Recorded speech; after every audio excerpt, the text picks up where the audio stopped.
मायका छोड़ ससुराल आऊंगी। तुम श्योर हो ना अखिल? शादी से पहले इस तरह मेरा तुम्हारे घर जाना ठीक तो होगा ना? कहीं तुम्हारी फैमिली में कोई मुझे मिसअंडरस्टैंड तो नहीं करेगा? अरे तुम बिल्कुल भी चिंता मत करो अलका, मैं किसी नई रोमांटिक फैमिली से बिलोंग नहीं करता हूँ।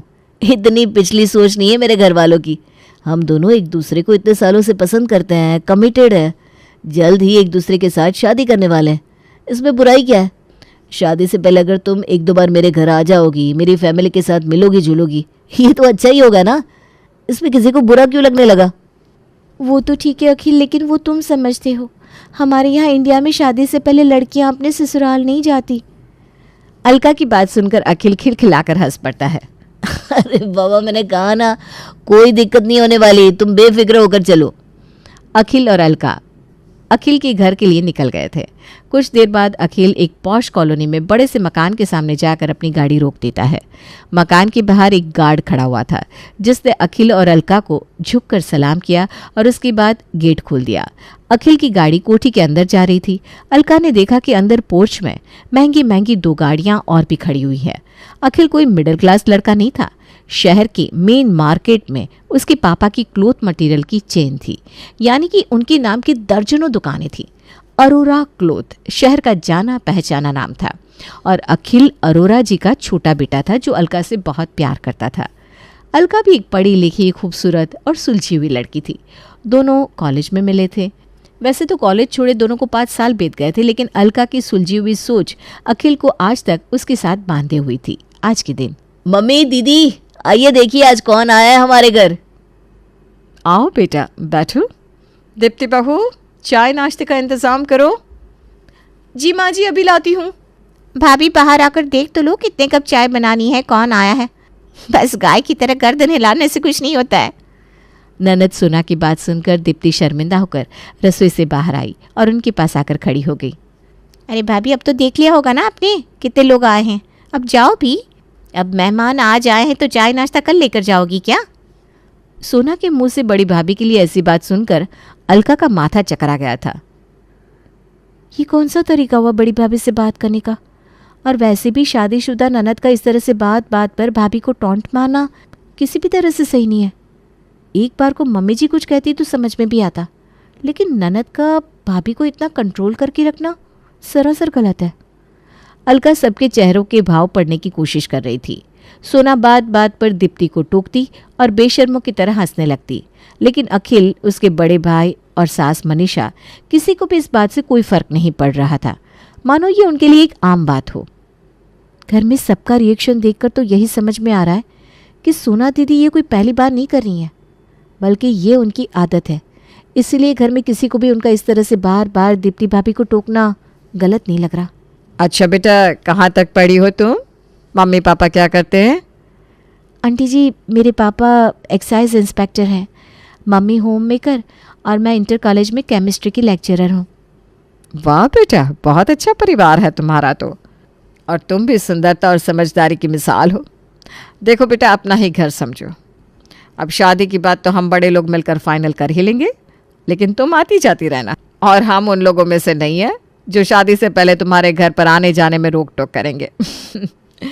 देखो बेटा, हम चाहते हैं कि तुम इस घर को शादी से पहले ही पूरी तरह अपना लो, रिश्तों को अच्छी तरह समझ लो, घर की जिम्मेदारियों को समझ लो, ताकि शादी के बाद तुम्हें एडजस्ट करने में ज़्यादा दिक्कत ना हो। और वैसे भी तुम तो वर्किंग हो, वर्किंग लड़कियों को तो एडजस्ट करने में वैसे भी डबल मेहनत करनी पड़ती है। ठीक कहा ना मैंने? जी आंटी जी, बिल्कुल ठीक कहा आपने।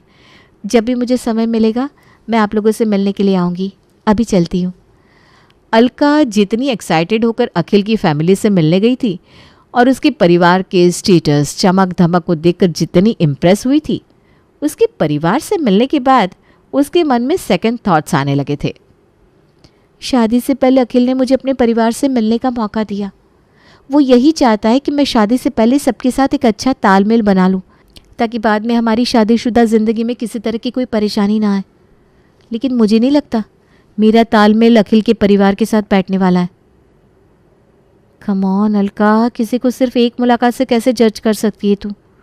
कुछ ज़्यादा ही ओवर रिएक्ट कर रही है। थोड़ा टाइम दे अपने आप को। और अभी तो सिर्फ पहली मीटिंग थी, हो सकता है सोना दीदी की मजाक करने की आदत हो, इसीलिए दीप्ति भाभी कुछ खास रिएक्ट नहीं कर रही थी। मुझे उन लोगों से 2-4 बार और मिलना चाहिए, उसके बाद ही पूरी पिक्चर क्लियर होगी कि वास्तव में जैसा मैं सोच रही हूँ वैसा है या मैंने सबके बारे में गलत अंदाज़ा लगा लिया है। ठीक है, ऐसा करते हैं, अब इस बात की तह तक पहुँच कर ही आगे कोई भी डिसीजन लूँगी। अगले संडे को अलका फिर से अखिल के घर जाती है। पिछली बार भी अलका आई थी तो हमने उसे ऐसे ही खाली हाथ भेज दिया था। आज सब लोग शॉपिंग करने चलते हैं, वहीं पर आप अलका को कुछ अच्छा सा दिलवा देना। ऐसा अच्छा नहीं लगता ना, क्या इंप्रेशन पड़ेगा उसके ऊपर कि हम लोगों ने घर की छोटी बहू को ऐसे ही खाली हाथ विदा कर दिया। हाँ, बात तो तेरी ठीक है बेटा। अच्छा ठीक है, मैं तैयार होकर आती हूँ। सोना, तो भी जल्दी से रेडी हो जा, सब लोग मार्केट चलते हैं। अखिल, दीप्ति भाभी नहीं चलेंगी क्या? अब अगर सोना दीदी चल रही हैं तो दीप्ति भाभी को भी ले लेते हैं ना। वैसे भी मैं जब से आई हूँ वो किचन में ही लगी हुई हैं, उन्हें भी थोड़ा सा ब्रेक मिल जाएगा। अरे अलका, भाभी साथ में चलकर क्या करेंगी? वैसे भी उनके पास रसोई में भी बहुत सारा काम है। मैं चल रही हूँ ना तुम्हारे साथ, तुम्हारी हेल्प करने के लिए। नहीं सोना दीदी, अलका एकदम ठीक कह रही है, दीप्ति भाभी को भी चलना चाहिए। और वैसे भी ये बात तो हमने सोची नहीं कि भाभी को तो किचन से कभी ब्रेक नहीं मिलता। हम सब लोग बाहर शॉपिंग पर चल रहे हैं तो खाना वाना भी बाहर से ही खाकर आ जाएंगे, भाभी को भी थोड़ा सा किचन से ब्रेक मिल जाएगा। तो हो गया फैसला। भाभी जल्दी से रेडी हो जाओ, हम सब लोग साथ में शॉपिंग के लिए चल रहे हैं। शॉपिंग मॉल में। देख तो सोना, कितना अच्छा ड्रेस है, तू ट्राई करके देख। मम्मी, आप तो मुझे एक के बाद एक शॉपिंग करवाती जा रही हो। दीप्ति भाभी, ये लो मेरा शॉपिंग बैग पकड़ो, तब तक मैं ये वाला ड्रेस भी ट्राई करके आती हूँ। अलका नोटिस कर रही थी कि शॉपिंग के दौरान दोनों माँ बेटी एक दूसरे के साथ पूरी तरह से बिजी नजर आ रही थी। उन्हें इस बात से फर्क ही नहीं पड़ रहा था कि दीप्ति भी उनके साथ है। ना तो सास मनीषा ने दीप्ति को एक भी ड्रेस खरीदने के लिए बोला, ना ही उसके साथ कोई बातचीत की। सास का सारा अटेंशन सिर्फ और सिर्फ सोना को मिल रहा था। मम्मी और दीदी की शॉपिंग कभी ख़त्म नहीं होने वाली। तो मैं शॉपिंग कराने आई थी और दोनों भूल गई है कि उन दोनों के अलावा और भी कोई उनके साथ शॉपिंग के लिए आया है। तुम छोड़ो उन्हें, तुम अपने लिए जल्दी से कोई अच्छा सा ड्रेस पसंद कर लो, फिर तुम्हें लंच करा के घर भी छोड़ना है ना। दीप्ति भाभी, हम दोनों एक जैसा ड्रेस लेकर ट्विनिंग करेंगे, कैसा रहेगा? अरे मैं क्यों खरीदूँ, तुम खरीदो ना, मैं ठीक हूँ। नहीं भाभी, ऐसे कैसे? अगर आप ड्रेस लोगी तो ही मैं लूँगी, वरना मैं भी नहीं लेने वाली। अलका के फोर्स करने पर दीप्ति और अलका एक जैसा ड्रेस खरीद लेते हैं। उसके बाद सब लोग वापस घर लौट आते हैं। 2 दिन बाद। आपने मुझे पहचाना भाभी? पहचानूंगी क्यों नहीं, हमारी होने वाली देवरानी हो। बताओ कैसे याद किया मुझे? आपको ये बताने के लिए फ़ोन किया था भाभी कि आप बहुत स्वीट हो। उस दिन सबके साथ बातों में इतना टाइम गुजर गया और आप तो पूरा टाइम किचन में ही थी, इसलिए आपसे कुछ खास बातचीत भी नहीं हो पाई। तो मैंने सोचा फ़ोन करके आपसे बातें कर लेती हूँ। अच्छा, अगर आप बुरा ना मानो तो क्या हम मिल सकते हैं? जब तुम्हारे पास टाइम हो चलिए आओ भैया के साथ घर, तुम्हें अपने हाथ का स्पेशल नाश्ता भी करवाऊंगी। नहीं नहीं नहीं भाभी, आपके हाथ का नाश्ता नहीं करना। हम लोग कहीं बाहर मिलते हैं ना, कुछ बातें होंगी जो सिर्फ देवरानी जेठानी के बीच में रहेंगी। ऐसा हो सकता है क्या? अच्छा चलो ठीक है, मैं कल तुमसे मिलती हूँ। बताओ कहाँ आना है? कॉफ़ी कैफ़े में मिलते हैं। और देखो भाभी, शादी के बाद अखिल भी बड़े भैया की तरह अपने काम में बिजी हो जाएगा। शादी के बाद हम दोनों को ही साथ में पूरा टाइम बिताना है, इसलिए अखिल से मेरी बने ना बने, लेकिन देवरानी जेठानी की आपस में बनना बहुत ज़रूरी है। सही कह रही हूँ ना मैं? अलका की बात सुनकर अब तो दीप्ति को भी हंसी आ जाती है। बिल्कुल ठीक कहा तुमने। चलो ठीक है, कल कैफ़े में मिलते हैं। अगले दिन दीप्ति को अभी अलका से मिलने आए हुए थोड़ी ही देर हुई थी कि तभी ननद सोना का फ़ोन दीप्ति के पास आता है। अरे भाभी, कहाँ हो आप? हमने सोचा था आज संडे का दिन है, आपसे कुछ स्पेशल बनवा कर खाएंगे। आप तो घर में कहीं नज़र नहीं आ रही हो। अरे सोना, मैं ना अलका से मिलने के लिए आई थी, शाम तक लौटूंगी। तब तक मिश्री है ना घर में, मिश्री से कहना ना जो भी आपको खाना होगा वो बना देंगी। किसे खाना है नौकरों के हाथ का खाना? अगर उनके हाथ का खाना पसंद होता तो आपकी क्या ज़रूरत थी फिर घर में? मुझे आपके हाथ के आलू के पराठे खाने थे। वैसे एक बात बताओ, एक ही मुलाकात में ऐसा क्या जादू कर दिया आपने उस अलका के ऊपर कि आपसे अकेले में मिलने के लिए बुला लिया उसने? हमसे तो नहीं कहा कि हम भी उसे जाकर अकेले में मिले। नहीं नहीं, ऐसी कोई बात नहीं है सोना। वो उस दिन मैं उसके पास ज़्यादा देर बैठ नहीं पाई थी, तो बस उसी लिए मिलने के लिए चली आई। ठीक है, मैं घर आकर बात करती हूँ। हाँ भाभी, सब ठीक तो है ना? किसका फ़ोन था? अरे सब ठीक है, वो ना सोना का फ़ोन था। सोना को आलू के पराठे खाने थे, तो वही पूछ रही थी कि मैं अचानक से कहाँ गायब हो गई। एक बात कहूँ भाभी, बुरा तो नहीं मानेंगे आप? ये सोना दीदी का बात बात पर आपको इस तरह से टॉन्ट मारना आपको ठीक लगता है? मेरे पूछने का मतलब है कि ये उनकी आदत है या फिर मैं ज़्यादा सोच रही हूँ? अब मैं क्या बताऊँ तुम्हें अलका, अभी तुम इस घर में आई नहीं हो ना। जब आओगी तो सब समझ जाओगी। भगवान का दिया हुआ इस घर में सब कुछ है, रुपया पैसा धन दौलत नौकर चाकर रुतबा, लेकिन सिर्फ एक चीज़ की कमी है और वो है अंडरस्टैंडिंग। हमारे परिवार में बहू को समझने वाला कोई नहीं है। माँ जी को भी सोना के आगे कुछ नज़र ही नहीं आता।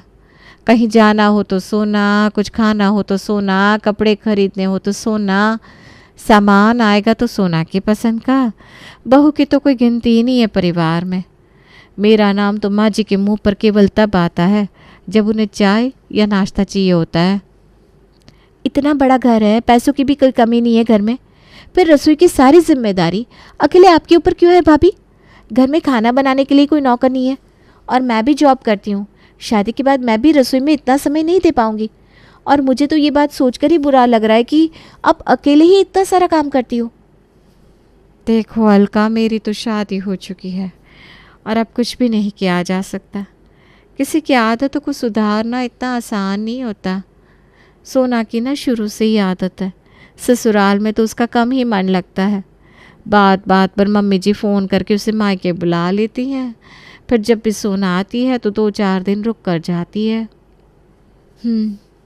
मैंने आज तक सुना था और आज अपनी आंखों से देख भी लिया कि जिस परिवार में ननद का ज़रूरत से ज़्यादा इंटरफेरेंस होता है ना, वहाँ पर भाभीयों की अहमियत ना के बराबर होती है।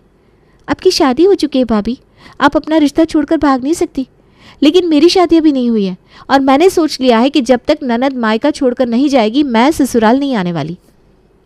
देखो अलका, ऐसा मत करो। मैं नहीं चाहती मेरी वजह से तुम्हारा रिश्ता अखिल के साथ टूटे।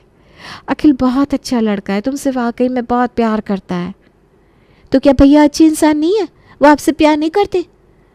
नहीं, वो भी बहुत अच्छे इंसान हैं, लेकिन वो इस बात को महसूस नहीं कर पा रहे हैं कि उनकी बहन के कारण उनकी पत्नी को घर में कितना इग्नोर किया जा रहा है। मैं भी तो वही कहना चाह रही हूँ ना भाभी कि जब तक ननद मायके में रहेगी ना, भाभी ससुराल में सुख से नहीं रह सकती। अभी तक मेरी शादी नहीं हुई, इसलिए अखिल मुझे इम्पोर्टेंस दे रहा है। कल को जब मैं शादी होकर इस घर में आ जाऊंगी ना, तो मैं भी घर की मुर्गी दाल के बराबर हो जाऊंगी और फिर मेरा भी वही हाल होने वाला है जो आज आपका हो रहा है। मम्मी जी आज आपको इग्नोर कर रही हैं, कल को मुझे भी इग्नोर करेंगी और मेरा पति सब कुछ देखकर भी अनजान बना रहेगा। मुझे ये बात कतई बर्दाश्त नहीं है। देखो अलका, मैं तुमसे बड़ी हूँ, तुम्हें अच्छी ही सलाह दूंगी। मेरी बात मानो तो तुम ऐसे मैदान छोड़कर भागो मत, बल्कि जो भी प्रॉब्लम है ना उसका डट कर सामना करो और प्रॉब्लम को सॉल्व करने की कोशिश करो। बाकी तुम्हारी मर्ज़ी। और हाँ, तुम्हें अपनी छोटी बहन समझा इसलिए सब कुछ साफ साफ बता दिया। चाहती तो झूठ बोलकर तुमसे बातें छुपा भी सकती थी, लेकिन तुम्हें भी 4 दिन बाद इसी घर में आना है। मैं तुम्हें अंधेरे में नहीं रखना चाहती थी, इसलिए सब कुछ खुलकर बता दिया। दीप्ति के जाने के बाद भाभी की बातें ठीक है। आखिर ऐसे शादी के लिए मना कर देने से प्रॉब्लम सॉल्व नहीं होने वाली। और अगर मैं अखिल से बोलूँगी कि तुम अपनी बहन का मायके आना बंद कर दो, तो ये बात सुनने में उसे बहुत ख़राब लगेगी। मुझे कोई और तरीका अपनाना होगा जिससे कि सोना दीदी खुद ही मायके आना बंद कर दे। कुछ दिन के बाद अलका अपनी ननद सोना को फ़ोन करती है। अरे सोना दीदी, मैं आपसे मिलने के लिए आपकी ससुराल आई थी। मुझे लगा आप अपने ससुराल में होंगी, लेकिन यहाँ आने के बाद पता चला कि आप तो मायके गई हुई हो।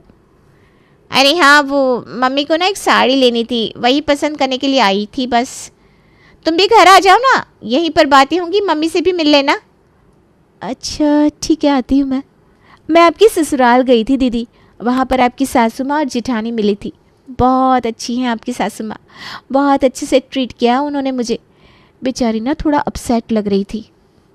क्यों क्यों अपसेट लग रही थी? अरे आपको नहीं पता, आज आपकी जिठानी के बेटे का बर्थडे है। शायद आपका वेट कर रही होंगी कि आप भी फैमिली फंक्शन में शामिल होंगी। उन्होंने आपसे कुछ कहा नहीं क्या? नहीं तो, मेरी सास मुझे कुछ नहीं कहती। बुरा मत मानिएगा दीदी, लेकिन बता के आने में और पूछ के आने में थोड़ा सा अंतर होता है। और माना कि आपकी सासू माँ कुछ कहती नहीं, लेकिन इच्छा तो उनकी भी होती होगी ना कि घर के फंक्शन में आप उन लोगों के साथ शामिल हो। आप ही सोच कर देखिए ना, यहाँ पर कोई फंक्शन हो और दीप्ति भाभी कहीं चली जाए तो घर में सबको कैसा लगेगा? सच बताऊँ तो आपकी सासू माँ ने आपकी एक भी बुराई नहीं की। वो तो मुझे उनका चेहरा पढ़कर ऐसा महसूस हुआ कि उनका मन किसी बात से दुखी है। आपकी जेठानी की वो बहुत तारीफ़ कर रही थी।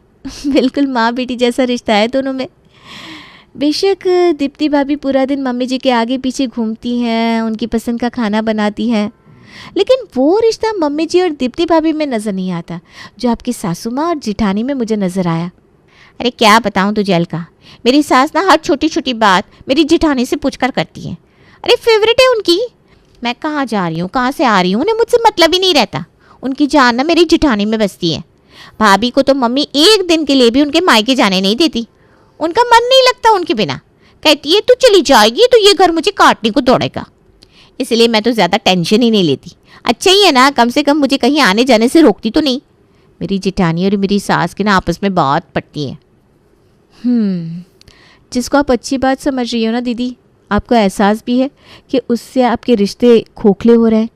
आपकी शादी को इतने साल हो गए और अभी तक आपका आपकी सास के साथ कोई बॉन्ड ही नहीं बन पाया। वहीं आपसे सिर्फ 1 साल पहले शादी करके आई आपकी जेठानी और आपकी सासू माँ में माँ बेटी जैसा रिश्ता बन गया है। मेरी ना एक फ्रेंड है, उसके साथ भी ऐसा ही हुआ। उसका मन भी उसके मायके में ही लगता था, छोटी छोटी बातों पर मायके आ जाती थी। उसकी मम्मी को भी इकलौती बेटी का मायके आना बहुत अच्छा लगता था। लेकिन मुसीबत तो तब हुई जब कुछ सालों के बाद उसके सास ससुर ने सारी प्रॉपर्टी उसके देवर और देवरानी को दे दी। कहने लगे जब तुम्हारे यहाँ मन ही नहीं लगता तो हमारी प्रॉपर्टी को भी तुम्हारी क्या ज़रूरत है, वो भी अपने मायके वालों से ही ले लो।